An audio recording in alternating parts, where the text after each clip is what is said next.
E aí, galera, tudo azul? É meio paradoxal, né? Tá fazendo uma pergunta dessa, porque a gente pode pensar no blues americano, né? Que significa tristeza, mas aqui no canal é felicidade. Tá tudo feliz? Tá tudo bem com vocês? Bom, eu tô passando por umas mudanças aqui no All Blue. Vocês sabem que eu gosto de mudar muito. Quem me acompanha há 8 anos sabe que eu não gosto de ficar na mesmice. Vai ter um rebranding, vocês vão ver as novidades chegando. E eu tô também numa mudança de como eu apresento o conteúdo, especificamente do anime. Vamos falar do anime. Então eu tava já com a vontade de trazer informações técnicas e queria muito agradecer ao apoio da Sakuga Brasil. O Meet especificamente está me ajudando muito a trazer essas informações técnicas, então teremos um momento no vídeo que iremos falar sobre a direção da animação. Eu vou ler para vocês uns comentários que o Meet me mandou no Zap Zap, mas antes eu quero comentar a narrativa, só que eu não quero comentar o episódio todo, afinal eu já falei exaustivamente desses acontecimentos na época do mangá. E por falar no mangá, galera, quem acompanhou o React do capítulo do mangá que esse episódio 974 adaptou, viu que eu chorei bastante, eu me abalei com a morte do Oden. Quem quiser assistir esse react, o cardzinho, né, tá aqui em cima, o link tá aqui em cima, então eu recomendo. Foi um momento em que o fandom do All Blue ficou todo abraçado, porque foi muito triste. Eu senti um pouco da essência de One Piece morrendo com o Oden, mas o que vem depois é o que dá esperança e deixa a gente ainda mais forte para a leitura. Bom, deixa o teu like nesse vídeo e também ativa as notificações, ou seja, ativa o sininho. E olha, galera, o Nihongo ainda tá no ar. Hoje é dia 16, acaba dia 18. É o curso de japonês do Ricardo Cruz. Sim, aquele cara que faz parte da Jump Project e, consequentemente, é colega de palco nos seus shows do Hironobu Kageyama, do Hiroshi Kitadani. Já traduziu Naruto e Bleach aqui no Brasil, então você tem a oportunidade de aprender japonês direto com ele, beleza? O link tá aí na descrição. Não deixa para o fim. Dia 18 eu faço. Porque tem gente que perde, sempre tem uns arrependidos aí. Sempre umas 4 ou 5 pessoas vêm falar comigo: caramba, eu deixei pro último dia e esqueci. Então aproveita logo hoje, beleza? E vamos lá, galera. Eu anotei uns tópicos aqui. Como eu falei, eu não vou falar da narrativa toda, tintim por tintim, cada detalhe, porque você já tem o react na época do mangá e a análise. Eu faço 2 vídeos para esses acontecimentos. Mas sempre tem uns pontos mais importantes da gente ressaltar no anime. O primeiro deles é uma frase muito simbólica do Fukurokujo que a gente pode trazer até para o nosso contexto real, né? Me marcou muito quando o Fukurokujo quer impedir a Shinobu de dizer a verdade sobre o Oden, e ele a agarra e diz: pare, a verdade só gera tumulto. Que frase impactante, né? Como é melhor você viver numa mentira, segundo os vilões de One Piece, né? Segundo o Fukurokujo. Então a mentira é melhor para o povo. A verdade às vezes dói, mas é o que a gente vai fazer com essa verdade que traz uma mudança mais positiva, né? Então essa parte do Fukurokujo para mim foi muito simbólica.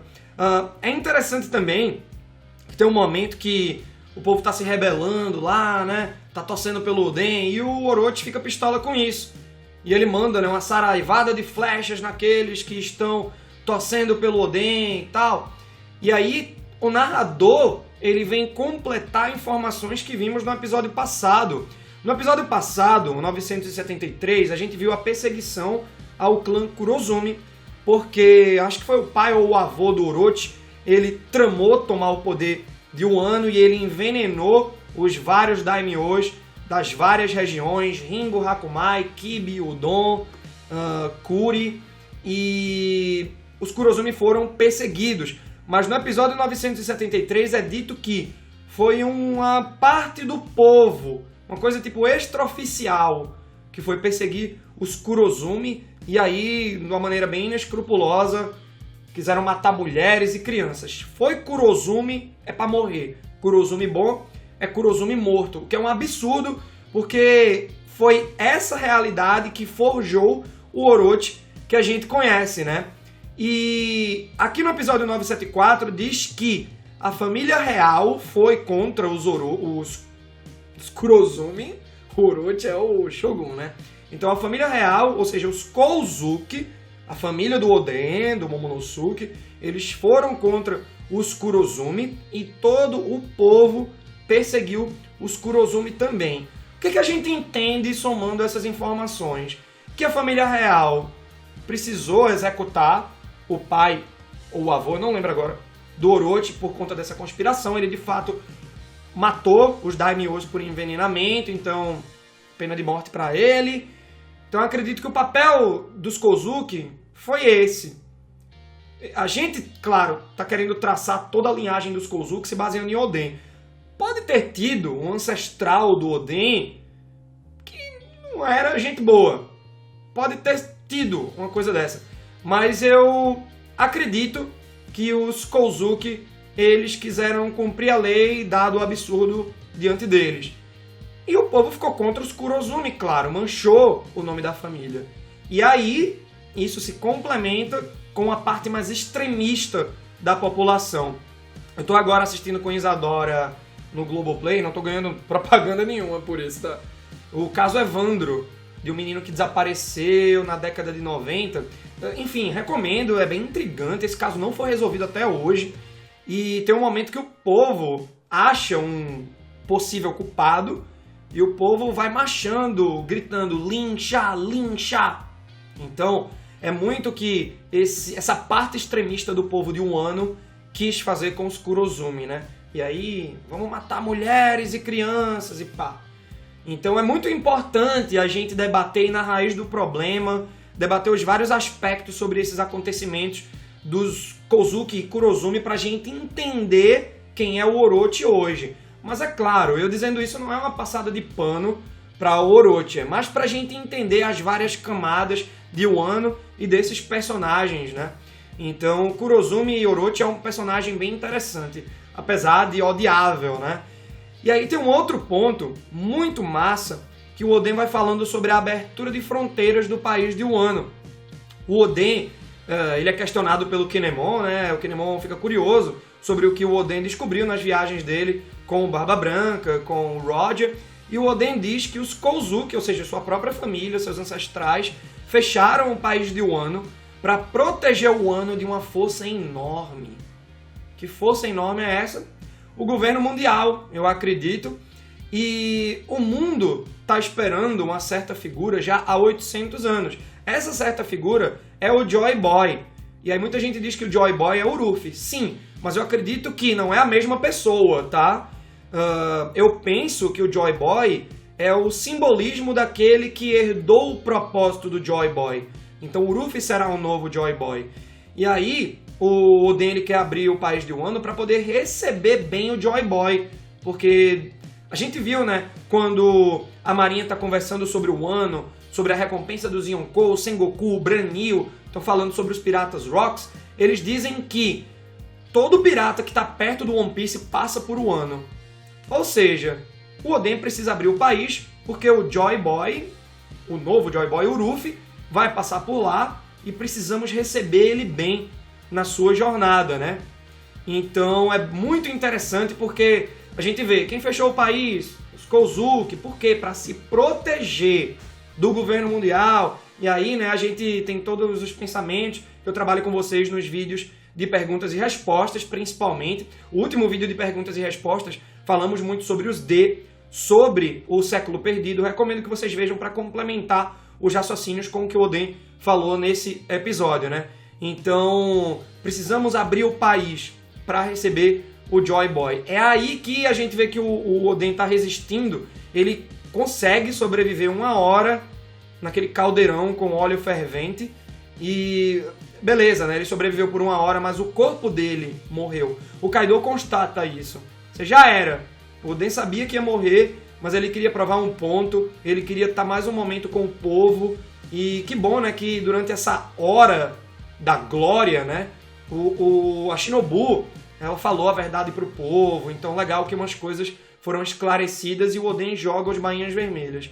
Nesse tempo ele sabe que ele vai morrer, se não por traição do Orochi, enquanto a promessa de sobreviver durante 1 hora, pelo óleo. E ele de fato iria morrer pelo óleo. Mas bom, quando o Orochi vê que ele sobreviveu 1 hora, e uns minutinhos depois, né, que vai passando o tempo ele conversando, né? O Orochi muda a pena de morte pra fuzilamento. Já uma galera aponta as armas aí e é aí que o Oden joga todo mundo. É muito bonito quando o Raizou diz que o nosso sonho é o seu sonho, Oden. A gente vai abrir esse país. O Kaido até diz que não tem escapatória, que todos aqueles ali vão morrer, os aliados dos Kozuki. O Orochi até diz que a esposa e os filhos do Oden vão morrer. É muito cruel, né? E aí o Oden só devolve pro Kaido: não subestime os meus samurais. Como o Oden confia naqueles 9, né? E na maior parte do tempo o Oden tava lá com o Roger, com o Barba Branca, mas no começo da sua era como Daimyo de Kuri, quando ele adotou, quando ele abrigou aqueles párias da sociedade, né? O trambiqueiro, o bandido, a trans, e essas pessoas evoluíram por conta da educação que o Yasuie se propôs a dar, tal. Que grupo, né? Que grupo. O Oda, ele conseguiu... É como se os Bainhas Vermelhas fossem tipo a Touro Negro de Black Clover. São os párias, né, que o Yami Sukehiro coloca no grupo da Touro Negro. Bom, o Kaido até diz pro Oden não se preocupar porque o corpo dele tá morto, ele vai morrer, mas o povo vai lembrar de você pra sempre. O Oden, ele diz uma coisa muito simbólica, pra One Piece especificamente. Ele diz que não liga de ser esquecido, porque o seu espírito será eterno. A gente tem um papo muito forte em One Piece sobre o Hiruruka que diz isso, uma frase muito forte. Uma pessoa só morre quando é esquecida. O Oden, ele já vai por uma outra vertente. Eu não ligo de ser esquecido. Ora, mas isso não significaria a morte dele? Né? Mas ele diz que o espírito dele será eterno. Para ele dizer isso, dessa maneira, o que é que ele sabe? O que é que ele ficou sabendo através das jornadas com o Roger? O que é que ele descobriu em Laugh Tale?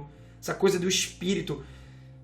A gente teve uma live na Twitch ontem com o Ricardo Cruz, analisando a fruta Yomi Yomi no Mi do Brook, a Kage Kage no Mi do Moria.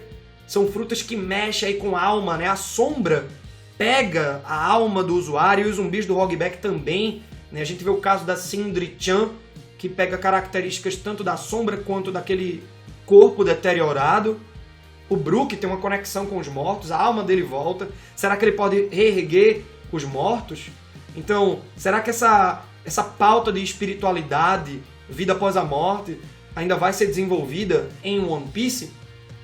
É interessante também que o Kaido, ele pede desculpas por conta daquela velha, a Higurashi, uma personagem muito curiosa do arco de Wano, porque ela tocou na cara do Shiki, ela saiu do país e voltou, ela tramou uma vingança. Será que ela não é Kurozumi, na verdade? Será que ela é um agente do governo mundial se passando por Kurozumi e manipulando tudo? Né? Sei que o Kaido mata a Higurashi por conta da trairagem. Oden e Kaido iam para um clash final e a Higurashi, com o poder que hoje é do Mr. Chu, o Bon Clay, o Bentham, ela vira o Momonosuke, distrai o Oden e o Kaido dá a tabocada com toda a força na cabeça dele. Então, isso aí é que são os pontos que eu queria mais debater com vocês. Eu quero muito saber as ideias de vocês sobre tudo isso que a gente debateu. E agora vem a parte técnica cedida pela Sakuga Brasil, pelo Mitch. Mitch, valeu! Bom, então eu vou ler o que o Mitch escreveu para mim, as informações técnicas que ele trouxe para esse episódio 974, porque é uma baita de uma adição aos comentários que a gente tem a fazer e o review, o vídeo fica completíssimo. Mais uma vez, obrigado a Sakuga Brasil. Olha o que o Mitch disse aqui. Praticamente a mesma staff, o mesmo elenco, né, de animadores do episódio 964, com exceção dos animadores-chave. Então ele diz aqui que o storyboarder e diretor foi Yutaka Nakashima. Ele é um dos mais consistentes diante dessas funções dentro da série. Ele tem um estilo simples e bem efetivo com relação à sua direção. E o seu storyboard normalmente também é simples, mas com algumas ideias interessantes. Por exemplo, a utilização de filtros e até aquele rolo de filme para representar flashbacks e algumas cenas. Ele também costuma se aproveitar de enquadramentos que consigam passar a ideia de escala e grandiosidade, além de ter boas indicações para o setor fotográfico com relação ao uso de filtros, iluminação e outras coisas que casem bem com as ideias do seu storyboard, né? É legal a gente vir com as informações técnicas porque a gente vê o quão complexo é você fazer um episódio do anime e às vezes a gente só manda um comentário: ah, que episódio bugado, tá ruim. Então é interessante a gente entender o conservadorismo na animação, a movimentação das peças para a gente ter um melhor episódio que requer uma animação com mais fluidez, como a gente vai ver muito em Onigashima já já. E aí, ó, o Meet continua aqui, o Meet da Sakuga Brasil. O episódio teve 2 diretores de animação, Toshio Deguchi e Keita Saito. Geralmente, quando tem 2 diretores de animação em One Piece, cada um fica com uma parte do episódio, e essa divisão ocorre com a vinheta que tem antes e depois dos comerciais. O Deguchi não costuma ter problemas com relação à polidez da animação, mas não é um diretor de animação muito consistente com relação aos designs. Mas com as correções dos diretores-chefe de animação, Keiichi Ichikawa e Midori Matsuda, não tem grandes problemas. Já o Keita Saito, além de polir as animações de maneira adequada, consegue deixar os personagens dentro do modelo original. Ele tem sido bastante consistente nos últimos episódios. Isso só prova, né, o quão grandiosa está a animação de One Piece em um ano, mesmo em episódios mais parados. A animação continuou sendo conservadora e nem precisaria ser um episódio com grandes cenas de animação fluida, né? Até porque a gente viu que foi muita conversa, o Oden segurando os bainhas vermelhas ali naquela prancha de madeira, né? No entanto, assim como o episódio antigo, esse episódio teve Yoshikazu Tomita e Masahiro Kitazaki, que, se tratando de animação, fizeram as 2 cenas que podemos dizer serem de maior destaque do episódio. Então se liga nesses nomes, pessoal. Yoshikazu Tomita e Masahiro Kitazaki. O Mitch continua dizendo aqui: ambos são ótimos animadores de ação, em especial o Yoshikazu Tomita, que é muito cuidadoso com a animação de movimentos em cenas de ação, gerando um estilo bem característico e desengonçado. A primeira cena do Yoshikazu Tomita tem um grande destaque para a animação de efeitos também, como o fogo. Então, né, toda aquela cena do Oden sendo queimado pelo óleo fervente, Yoshikazu Tomita, ele dá uma fluidez a um momento que nem era tão necessário assim, né? Mas o cara fez um ótimo trabalho. E aí, olha o que ele diz aqui, ó. E o bom diferencial da cena do Masahiro Kitazaki é a animação de rotação que acompanha o Oden ao arremessar os bainhas. Não são cenas de ação, mas sim de atuação. Cenas que buscam retratar movimentos realistas através da animação 2D. E essas normalmente são bem mais difíceis de se recriar, justamente pelo cuidado exigido. Ter os 2 animadores à frente dessas cenas foi bom, em especial porque ambos animam rápido e são ecléticos. Então, usar esses animadores em episódios mais conservadores auxilia no resguardo dos outros animadores, para os próximos episódios que vão requerer aquela animação mais fluida de um Oden vs Kaido, por exemplo, e ainda permite cenas boas como a que tivemos no episódio 974. Então, conhecer, estudar, saber disso não melhora a nossa percepção em relação ao episódio? Bom, pessoal, eu conto muito com vocês porque esse vídeo se constrói partindo desses comentários aqui na nossa comunidade, mas ele segue com o debate a partir dos comentários de vocês. Então, comenta sobre a narrativa, né? A gente falou do Fukurokujo, a gente também debateu sobre o Orochi, né? A perseguição aos Kurozumi, também aquela parte mais teoria de One Piece sobre por que o Wano é um país fechado, pô, os Kozuki, né? A família do Oden, os ancestrais do Oden que fecharam o país e tal, para proteger de quê? Possivelmente do governo mundial, temos que abrir novamente para receber o Joy Boy. Tudo isso, mais as informações técnicas, dê sua contribuição, clica no sininho, dá o like, não perde o Nihongo e até a próxima!